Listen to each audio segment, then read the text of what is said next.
Oiê, eu me chamo Cauane Bonet e eu vou conduzir você hoje em mais um episódio do Simples como as Nuvens. Esse podcast que é um compartilhar através das experiências e efemeridades que a vida me proporciona. E como aqui nada é uma verdade absoluta, te convido a absorver apenas o que lhe for necessário e abstrair o que não lhe servir. Gratidão por enquanto e eu desejo a você uma ótima prática de escuta ativa.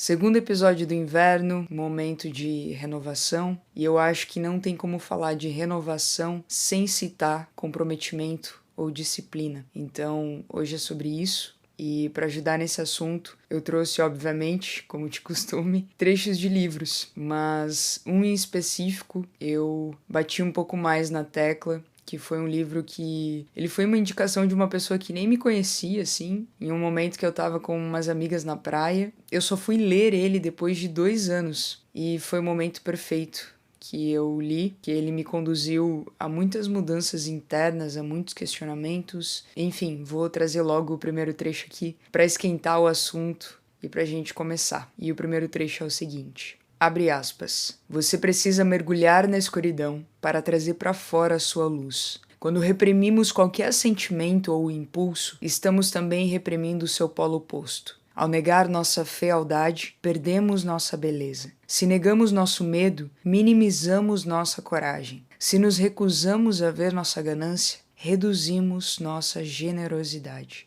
Se você acredita, como eu, que temos a marca impressa de toda a humanidade dentro de nós, então será capaz de ser a pessoa mais admirável que já conheceu e, ao mesmo tempo, o pior ser que já chegou a imaginar. Uma pessoa não se torna iluminada ao imaginar figuras de luz, diz Jung, mas ao tomar consciência da escuridão. Fecha aspas. O livro que eu estou falando se chama O Lado Sombrio dos Buscadores da Luz. O link está na descrição. E relendo esse trecho hoje, eu lembrei de uma das leis herméticas, que é a lei da polaridade. Tudo que existe, existe o seu oposto. E pensando assim, pode nos caber sair do lugar onde somos sempre vítimas das circunstâncias, e é muito fácil cair nesse lugar, muito mais do que a gente imagina. Eu falo por mim, já vivi um momento em um relacionamento onde a pessoa me machucou muito com as suas atitudes, e o que eu fiz foi expor toda a minha dor nas redes sociais, e ao fazer isso, o que eu tava fazendo era machucar a pessoa de volta, né? E mesmo sem querer isso, essa era uma sombra minha. Um ego ferido, né? Que por não saber reconhecer no momento ou por não conseguir administrar com maturidade, eu vivia vítima, né? Onde apenas o outro me fez mal. E isso é um exemplo muito sutil quando nós pensamos em tudo que nos acontece, principalmente com base na polaridade, muitas coisas mudam de lugar. E aí a gente pode ver o quanto também somos pessoas ruins, o quanto nós temos muitas sombras. Juro que já vai fazer sentido tudo isso. Mas antes eu quero trazer mais um trecho que aprofunda um pouco mais. Abre aspas. Quando você usa aquilo que o feriu para crescer e aprender, não precisa continuar sendo vítima. Não é possível conhecer o bem sem conhecer o mal. Da mesma forma que não conhecemos o amor sem sentirmos o ódio. Se formos capazes de ter o mal ou o ódio em nós mesmos, não precisaremos projetá-los nos outros. Fecha aspas. Eu levo um pouco mais além a interpretação desse trecho. Usando o meu exemplo de novo, se o outro me fez mal, eu agora sei que isso que ele fez dói. Isso já é um aprendizado. Eu não farei isso a outra pessoa, certo? O que eu fiz também doeu. Levou dor a outra pessoa e, por consequência, trouxe a mim. Isso também é meu. Ainda que seja uma sombra, eu preciso me apropriar disso para não para cortar, assim, ou fingir que ela não existiu, que esse momento nunca existiu, ou para me culpar e fingir que, sei lá, nunca mais vai acontecer isso, né? Ou fazer promessas em cima disso, enfim. Mas é importante que eu reconheça isso e me aproprie da minha sombra para compreender e usar no momento certo. Se você decidir ler esse livro depois, você vai entender mais adiante que a autora ela fala sobre como as nossas sombras elas têm o momento certo de elas existirem. Enfim, eu vou deixar esse lado para vocês procurarem porque é muito interessante. Até porque agora o assunto é outro, né? Eu quero puxar para o que realmente importa, que é o comprometimento. E ainda no livro tem outro trecho que diz, agora nós chegamos, abre aspas, sem comprometimento, o universo não pode conduzir os acontecimentos de que precisamos para realizar os nossos desejos. Em geral, o que pedimos em nossas orações e aquilo com que estamos comprometidos são coisas totalmente diferentes. Rezamos para ter uma vida mais saudável, mas somos sedentários. Então, o que a gente viu nesses 3 trechos até agora, que tem relação com o comprometimento que nos conduziu. Eu estou usando um exemplo muito sutil aqui, eu logo vou citar ele novamente, mas dá para aplicar a qualquer coisa que você quiser. Então, no primeiro trecho, a gente precisa mergulhar na escuridão, ou seja, mergulhar na nossa sombra, mergulhar em por que a falta de comprometimento com algo, né? Se a gente quer tanto uma coisa, por que a gente não consegue se comprometer? É algo que está nos travando? É uma sombra? É um vitimismo? É um medo? O que está acontecendo ali? Depois, nos conduz, então, a gente entender aquilo ali. Usar, se foi algo que nos feriu, ou se é a gente mesmo que está se ferindo, como a gente pode usar isso para aprender e crescer? Como a gente pode olhar para o outro polo disso? Tá bom, isso é ruim, mas qual é a parte boa disso? Porque até mesmo quando a gente está numa situação ruim, tem algo de bom nessa situação ruim, porque senão a gente não continuaria ali. Ouçam isso novamente e pensem sobre isso, porque faz muito sentido em muitas partes.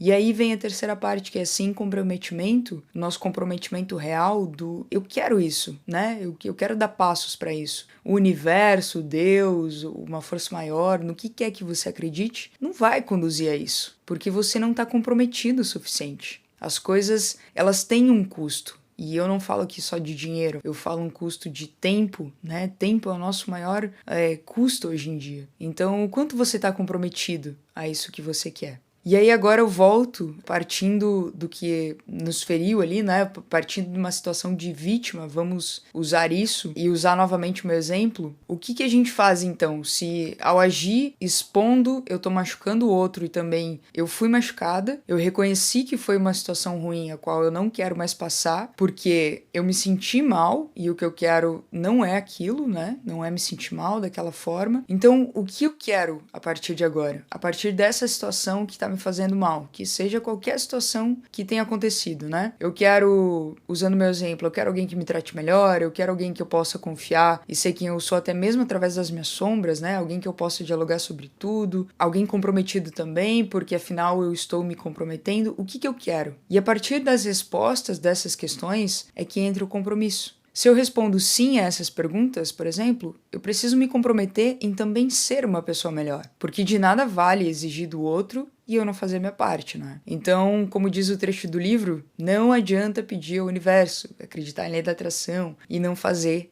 nada a respeito. Isso é muito óbvio, né? Isso é o clichê que todo mundo fala. Você precisa se comprometer com aquilo que você realmente quer alcançar. Sentir isso dentro de você e dar passos. Que seja um pouquinho por dia, sabe? Mas começar, inclusive, por si mesmo, os seus pensamentos, que é a coisa que você pode controlar, que é o princípio de muitas ações. E aqui vai ter muita gente que vai falar, mas eu não posso controlar meu pensamento. Eu tenho certeza que tu pode. Eu tenho certeza que tu consegue. Principalmente quando vem aqueles pensamentinhos assim de que você não é capaz, você não consegue, esses pensamentos que nem são teus. É o gatilho de algum lugar que tu ouviu, alguma pessoa te falou, ou você acreditou, entendeu? Primeiro é importante que você saiba que você pode mudar isso. Você é capaz.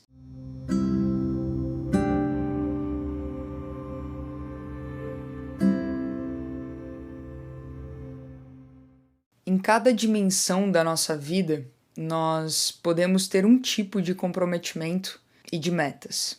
Essas podem ser primeiramente no macro, né? E as dimensões que eu digo aqui são aquelas dimensões básicas: trabalho, relacionamentos, dinheiro, espiritualidade.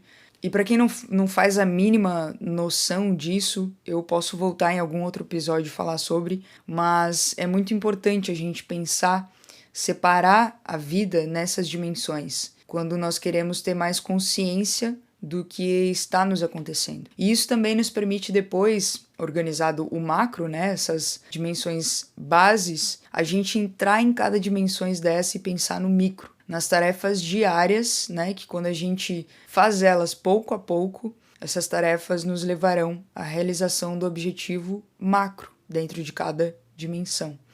Então, comprometimento e disciplina para alcançar esses resultados menores no dia a dia, na semana a semana, no mês a mês, e consistência para chegar no maior. E relacionado a tudo isso, que na prática não é nada simples, juro, eu tô compartilhando isso com vocês, assim, vindo de um lugar de muita racionalidade e de junção de trechos, enfim, para construir esse episódio. Mas eu reconheço que na prática, isso tudo não é simples. Isso tudo requer realmente muito compromisso, muita disciplina e muita constância, né? Principalmente na parte que eu falei anteriormente do pensamento. A gente precisa ter muita consciência, ter muita presença para conseguir dizer não ou dizer sim a um pensamento, sabe? Não é do dia para noite, mas também requer que você não desista disso. Enfim, agora dando um norte um pouquinho mais diferente, mas ainda dentro do compromisso também, eu trago um trecho de um livro do Osho, que o livro se chama Antes que Você Morra. Mas o trecho desse livro do Osho diz o seguinte, prestem atenção, abre aspas, amor, meditação, oração, tudo isso são compromissos profundos. E quem é que tem medo do comprometimento? O ego. O ego é quem tem medo do compromisso, porque compromisso significa que agora não há mais volta. A ponte se quebrou e você sente medo. Apenas o futuro desconhecido está ali e não há mais passado. Você se sentirá atordoado. Fecha aspas. Esse trecho, ele me quebra por inteira, assim. Independente de qual dimensão nós escolhermos para começar a olhar com maior amplitude, minuciosamente, nós vamos ter que encarar o medo do compromisso. Porque a sensação é exatamente essa que foi descrita. Eu não vejo de outra forma. E onde ele cita o amor, me fez ir buscar um outro trecho, que é do livro Tudo sobre o Amor, da Bell Hooks. E esse trecho do livro dela diz o seguinte, abre aspas, começar por sempre pensar no amor como uma ação em vez de um sentimento é uma forma de fazer com que qualquer um que use a palavra dessa maneira automaticamente assuma responsabilidade e comprometimento. Fecha aspas. Muito se fala sobre amor, mas pouco se fala sobre o comprometimento com o mesmo. E quando ela cita aqui no livro que quando as pessoas pensam no amor como uma ação em vez de sentimento, vem como um peso, né? Automaticamente vem a responsabilidade e o comprometimento, é exatamente isso. Porque eu posso falar que o amor é dar uma flor, que o amor é olhar no olho, que o amor é não sei o quê, mas quando eu falo que o amor é se comprometer, o amor tá numa ação, as coisas mudam, sabe? Não sei, na minha percepção muda.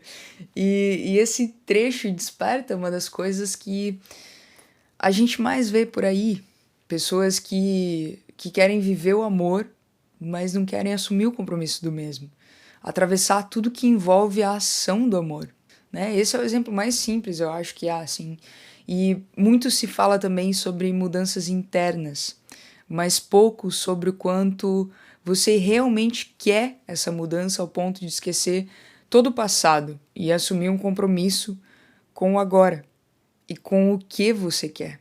Eu tô batendo muito nessa tecla, eu tô repetindo muito essas palavras, mas não sei, pra mim esse episódio assim tá fazendo muito sentido, principalmente no momento em que eu tô vivendo. Eu tô passando por algumas situações, eu abri muito no Instagram de saúde com a minha mãe, que é uma experiência completamente nova pra mim, onde eu vi o meu valor de cuidado e, né, de cuidar e importar-se.